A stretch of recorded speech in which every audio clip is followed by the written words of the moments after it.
企業の強固なファイアウォールに対する最大の脅威って何だと思いますか？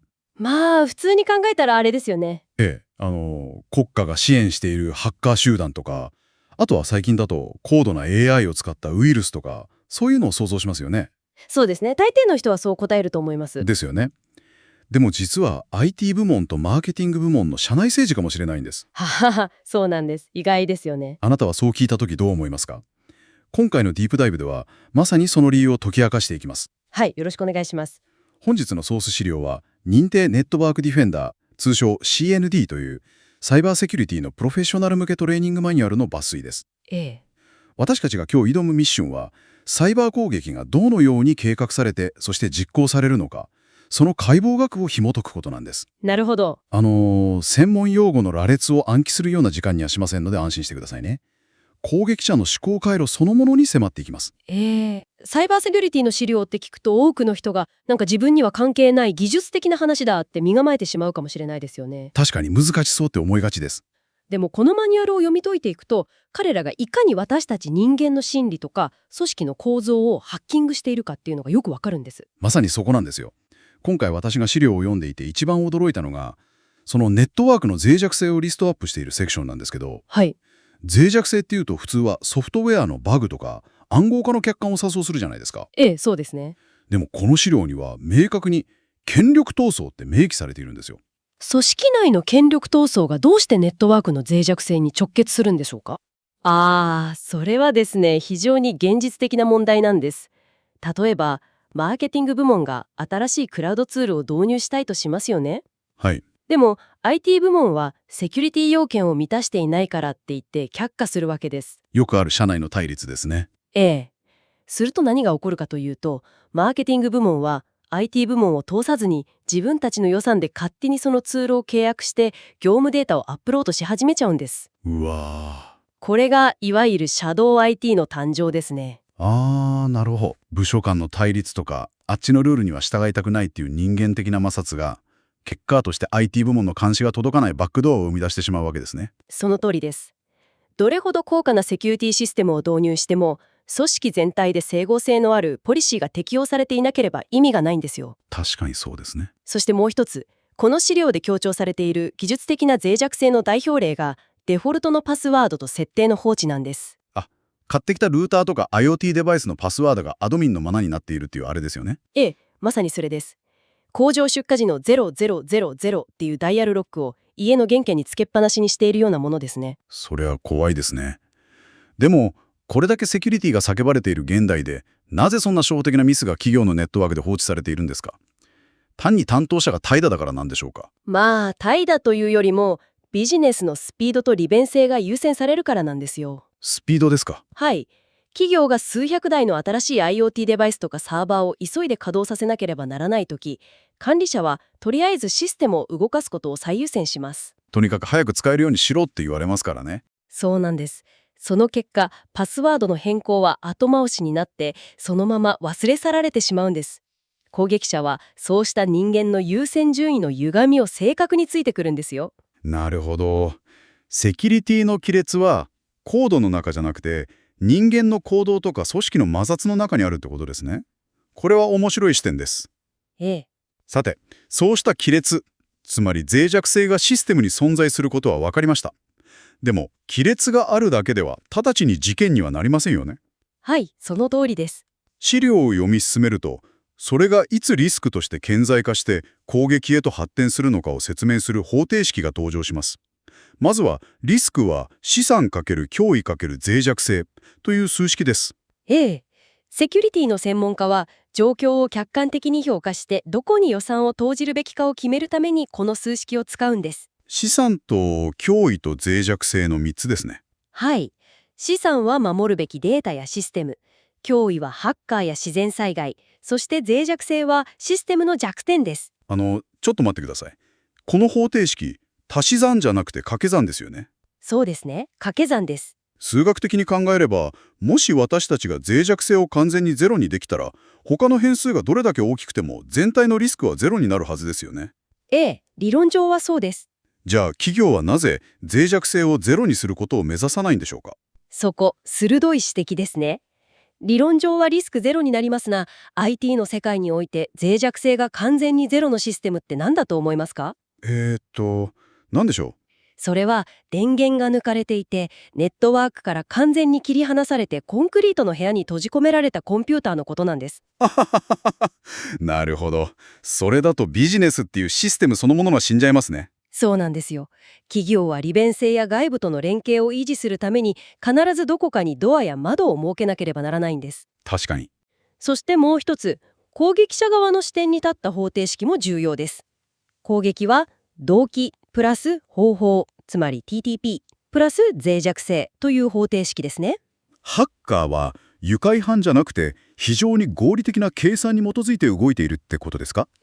確かに資料に挙げられている動機を見ると、事業継続性の阻害とか経済的損失の誘発、情報の窃盗、未代金とか極めてビジネスライクですよね。そうなんです。彼らは投資対効果 ROI をしっかり計算しているんです。では、その動機を持った攻撃者が具体的にどう動くのか、方程式にある方法、つまり TTPS という概念に入っていきましょう。ニュースなんかでもよく見かける言葉ですが。はい。攻撃者は無計画にキーボードを叩くわけじゃないんです。彼らは TTPS、つまり戦術、技術、手順と呼ばれる明確なフレームワークに従って作戦を実行します。それぞれタクティクス、テクニック、プロシージャーズですよね。言葉だけだと抽象的でちょっと分かりにくいんですけど、そうですね。例えば銀行強盗の映画なんかで例だとどうでしょう。タクティクス、つまり戦術が金庫室を破るっていう全体目標。テクニックが壁に穴を開けるドリルを使うっていう手段。そしてプロシージャーズが夜の2時に見張りを無力化して3分で穴を開けるっていう具体的なマニュアル。こういう理解で合っていますか？素晴らしい例えですね。サイバー攻撃の文脈に合わせるならまさにそんな感じです。例えば戦術は攻撃のその時点での目的なんです。ターゲットの機密データを外部に持ち出すといった目的ですね。なるほど。全体目標というよりは攻撃フェーズごとの目的ってことなんですね。そうです。そして技術はその目的を達成するための方法です。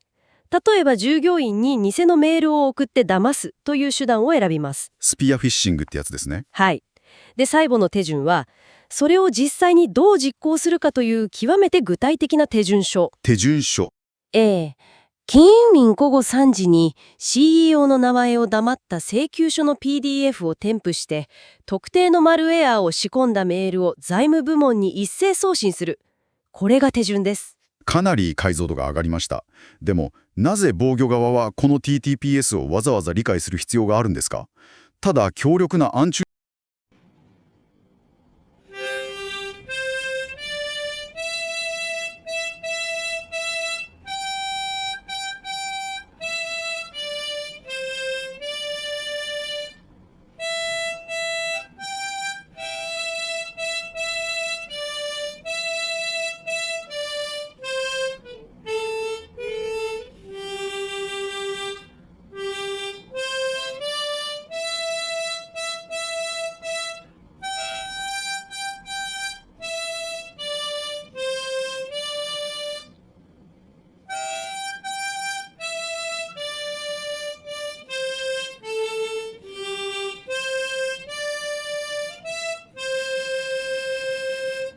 いるソフトを入れて悪いプログラムを弾けばいいような気もするんですが。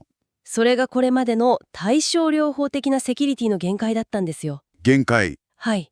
特定のウイルス、つまり特定の手順だけをブロックしても、攻撃者はすぐに別の PDF とか別の時間帯に変えてくるんです。いたちごっこになっちゃうわけですね。そうなんです。でも、彼らの TTPS 全体を理解していれば、彼らの目的は財務データで、メールを偽装する手法を好むから、次は別の偽装メールが来るはずだ、と予測できるんです。なるほど。攻撃者の思考パターンを予測して先回りして防御システムを構築できるんですね。相手のプレイブックそのものを読み解くわけだ。まさにその通りです。では、そのプレイブックの最初のページには何が書かれているんでしょうか。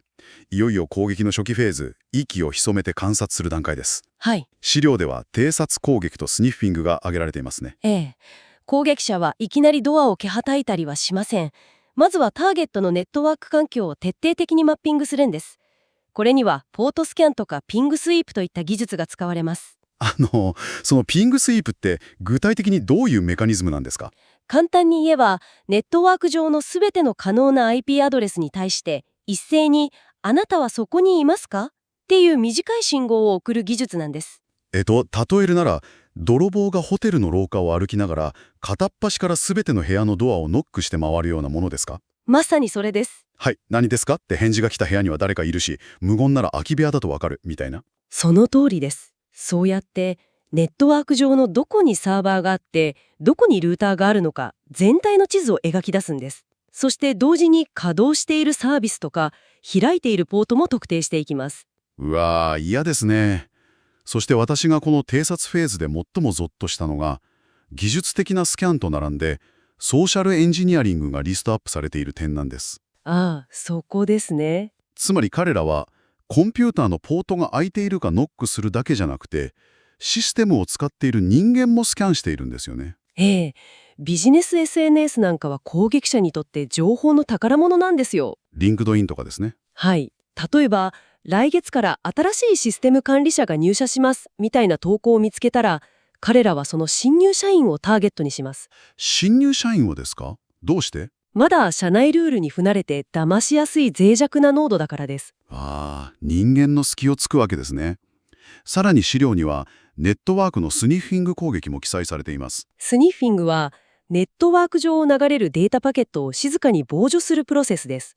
傍受？ええ、ネットワーク機器の設定ミスなどをついて、本来自分宛てではない通信データをコピーして、パスワードとか機密情報を音も立てずに収集するんです。つまり、建物の間取りを調べて、住人の行動パターンを把握して、さらに交わされている会話まで盗み聞いている状態ですね。まさにそういうことです。さて、この徹底した偵察によって準備を整えた攻撃者は、ついに内部へと侵入するフェーズに入ります。ここで紹介されているのが、中間者攻撃とパスワード攻撃です。はい。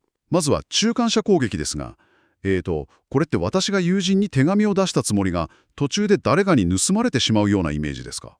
いやー、単なる盗みよりもはるかに悪質なんですよ。手紙の例で言うなら、郵便局員に変装した攻撃者があなたの手紙を途中で開封して内容を書き換えちゃうんです。書き換える？はい、午後2時に会いましょうっていう内容を午後4時に会いましょうに書き換えて再び封をして友人に届けるようなものです。それは怖い。お互い普通に会話をしているつもりなのに、実は全て操られているんですね。でも、システムはどうしてそんな第三者の介入を許してしまうんでしょうか？クライアントとウェブサーバーは直接つながっているんじゃないんですか？ここが中間者攻撃の巧妙な点なんですが、攻撃者は ARP スプーフィングとか DNS ハイジャックといった技術を使ってシステム自体を騙すんです。システムを騙す。はい。クライアントには私がウェブサーバーですよって似せって、逆にウェブサーバーには私がクライアントですよって似せるんですね。うわ、両方に嘘をつくわけですね。そうなんです。その結果、本来一つであるはずの TCP 接続が二つの独立した接続に分割されてしまうんですよ。つまり、私とサーバーは直接会話をしているって完全に信じ込んでいるのに、実際にはお互いが攻撃者に向かって話しかけている状態になるわけですね。ええ、だから警告もアラートも鳴らないんです。恐ろしいメカニズムです。そしてもう一つの決定的な侵入方法がパスワード攻撃ですね。はい。ブルートフォース、つまり総当たり攻撃とか辞書攻撃、あるいは先ほどのソーシャルエンジニアリングを使ってユーザーのパスワードを奪取します。ここでもパスワードですか？資料には未だにパスワードとかアドミンとか誕生日などの脆弱なパスワードが広く使われていることが指摘されていますね。でも少し疑問なんですが、はい、何でしょう。攻撃者はすでにネットワークに侵入してスニッフィングまでしているほどの技術があるわけじゃないですか。ええ。なら、わざわざ苦労してパスワードを解読しなくても、マルウェアを使ってシステムを直接破壊したり、データを引っこ抜いたりできるんじゃないですか。なぜそこまでパスワードにこだわるんでしょうか。それはですね、有効なユーザー、つまり正当な権限を持つものになりすますことがシステム内において究極のステルスになるからなんです。究極のステルスですか。はい。外部から未知のプログラマがシステムを破壊しようとすれば、セキュリティツールが異常を検知してアラートを鳴らしますよね。はい、当然そうなりますね。でも、正規の管理者の ID とパスワードを使って、正面玄関からログインして、正規のデータベースエクスポート機能を使ってデータをダウンロードした場合、システムはそれを通常の業務としか認識しないんです。システムから見れば、ただ社員が残業して仕事をしているようにしか見えないわけですね。そういうことです。外側からの攻撃にはどれだけ堅牢な要塞を作っても、内側から正規の鍵を使って操作されれば、防御システムは完全に無力化される。これがパスワード攻撃の真の目的なんですね。その通りです。ハッカーは魔法使いじゃなくて、極めて論理的で、組織的で、計算高い存在であることがお分かりいただけたかと思います。彼らは技術的な隙だけじゃなくって、人間の心理とかビジネスプロセスの隙を正確についてくるんです。ここまで一気に解剖してきましたが、本当に見事な、そして恐ろしいプロセスですね。はい。IT 部門と他部署の摩擦っていう人間臭い脆弱性から始まって、リスクと ROI を計算する攻撃の方程式、彼らの行動を規定する TPPS、そこからピングスイープとかソーシャルエンジニアリングといった偵察が行われて、最後は中間者攻撃やパスワードのダッシュによってシステムの中で正規の住人になりすましてしまう。今日のディープダイブを通じてサイバーセキュリティが決して IT 部門だけの問題ではないことが明確になったはずです。まさにその通りですね。さて、このディープダイブの最後にあなた自身に問いかけてみてほしいことがあります。はい。先ほど登場したリスクの方程式を思い出してください。リスクは資産×脅威×脆弱性でしたよね。私たちはサイバー空間においてハッカーという脅威を世界から消し去ることはできませんし、守るべきビジネスデータという資産を手放すこともできません。できませんね。つまり、私たちが唯一コントロールできる変数は脆弱性だけなんです。もしあなたがプロジェクトの締め切りに間に合わせるために、会社の厳格な VPN ルールをこっそり迂回してフリーのファイル転送サービスを使ったことがなら、おめでとうございます。あなたはたった今、攻撃者のための手順を一つ作成したことになります。怖いですね。最大の脆弱性は複雑なコードの中ではなくて、私たちの利便性を求める心や日常のコミュニケーションの摩擦の中に潜んでいます。次に業務で面倒くさいからパスワードはこのままでいいかと思ったとき、今日の話を少しだけ思い出してみてください。あなたがその方程式の変数を書き換えているのだということ。はい、肝に銘じたいですね。それでは次回の知識の探求でまたお会いしましょう。